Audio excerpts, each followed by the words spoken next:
KKB kembali teror penembakan. Polisi sebut tidak ada korban jiwa. Teror penembakan kembali dilakukan oleh kelompok kriminal bersenjata atau KKB. Kali ini dilakukan kepada personel Satgas Kopasgat, Pos Kenyam di area Bandara Kenyam, Kabupaten Duga, Papua Pegunungan. Kabid Humas Polda Papua, Kombes Pol Ignatius Beni Adi Prabowo, membenarkan adanya peristiwa tersebut. Beni mengatakan peristiwa bermula ketika dua tim Satgas Kopasgat melakukan pengamanan di Bandara Kenyam. Pada saat satu tim menuju lokasi area landasan, tiba-tiba terdengar 5 bunyi tembakan dari arah jam 12 pos pam bandara, ujar Beni dalam keterangannya. Beni melanjutkan mendengar adanya bunyi tembakan itu. Personel gabungan Satgas Kopasgat membalasnya dan kemudian melakukan pengejaran terhadap KKB Nduga itu. Aparat gabungan TNI Polri langsung melakukan pengejaran di sekitar area Kuari. Tidak ada korban jiwa dalam kejadian tersebut, kata Beni. Sampai saat ini, aparat gabungan masih melaksanakan siaga mengantisipasi hal-hal yang tidak diinginkan terjadi kembali, tambahnya. Sementara itu, KOPS Damai Karten Kombes Pol Faizal Ramadhani menilai teror penembakan oleh kelompok bersenjata Nduga tersebut hanya mencari perhatian atas eksistensinya usai adanya pelaksanaan pelantikan PJ Bupati Nduga, Edison Gwijangge. Pelakunya diduga mereka KKB yang berbasis di Nduga. Mereka cari perhatian karena ada PJ Bupati yang baru, Faizal menandaskan. Pancing TNI Polri keluar dari pos keamanan. 2 anggota KKB Papua malah dihabisi sebelum beraksi. Melansir dari poskupang.com. Ada-ada saja tingkah laku kelompok kriminal bersenjata atau KKB di Papua. Meski terus dibabat prajurit TNI Polri, tetapi mereka tetap saja melakukan tindakan anarkis. Salah satu ulah yang mencemaskan masyarakat bumi Cenderawasih itu adalah pemutusan jaringan air bersih ke kampung-kampung yang ada di pedalaman Papua. Dari sebuah video yang viral di media sosial, terungkap ulah komplotan penenteng senjata yang saban hari beraksi di daerah tersebut. Meski tak disebutkan di kampung mana KKB melancarkan ulahnya itu, tetapi perbuatannya mengundang emosi warga setempat. Walau tak diungkapkan siapa yang mengotaki tindakan bobrok tersebut, tetapi fakta itu kini viral di media sosial. Dari postingan ke dunia maya, terlihat betapa jaringan pipa air itu diputuskan di dalam hutan oleh oknum yang tak bertanggung jawab.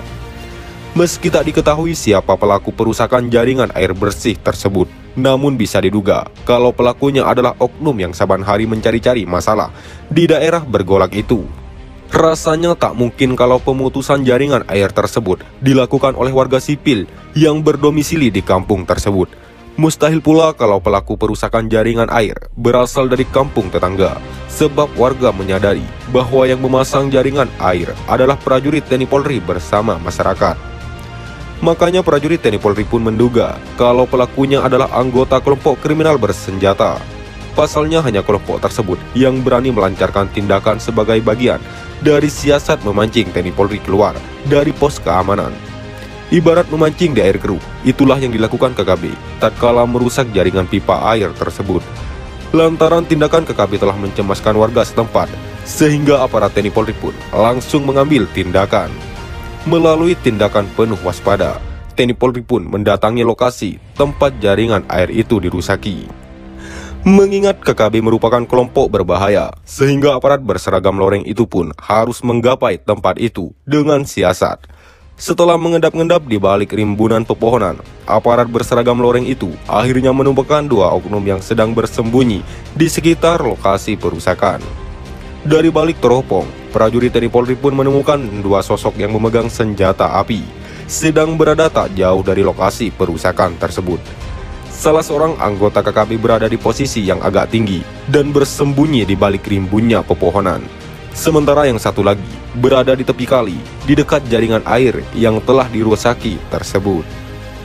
Setelah memastikan bahwa di sekitar tempat itu hanya ada 2 anggota KKB tersebut, aparat TNI Polri pun terpaksa mengambil tindakan tegas terukur terhadap anggota KKB yang sedang berada di balik pepohonan. Sebuah timah panas dilezakkan ketika yang bersangkutan hendak mengambil radio orari untuk berbicara.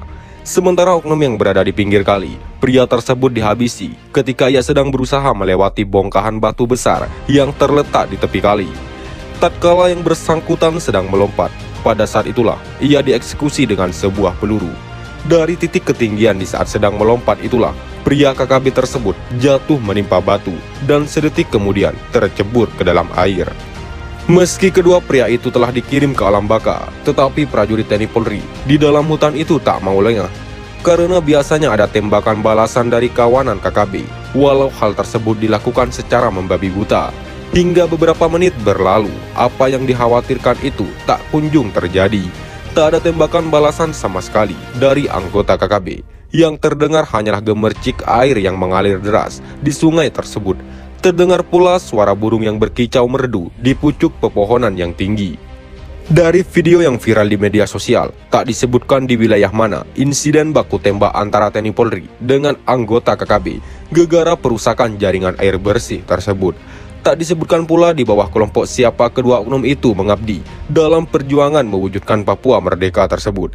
Namun setelah beberapa jam kemudian, terlihat kepulan asap membumbung tinggi di dua tempat berbeda pada di balik bukit yang melingkari kampung tersebut. Meski tak satu warga pun yang bersaksi tentang asap putih tersebut, tetapi lazimnya di Papua, kepulan asap adalah isyarat kematian.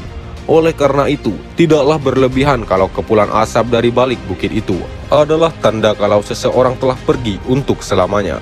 Bertolak dari kasus ini, maka mulai saat ini, hendaknya anggota KKB menghentikan semua tindakan anarkis, karena perbuatan itu senantiasa berujung pada duka dan air mata. Sekian dan terima kasih. Jika ada salah kata, kami mohon maaf. Jangan lupa like, komen, dan subscribe.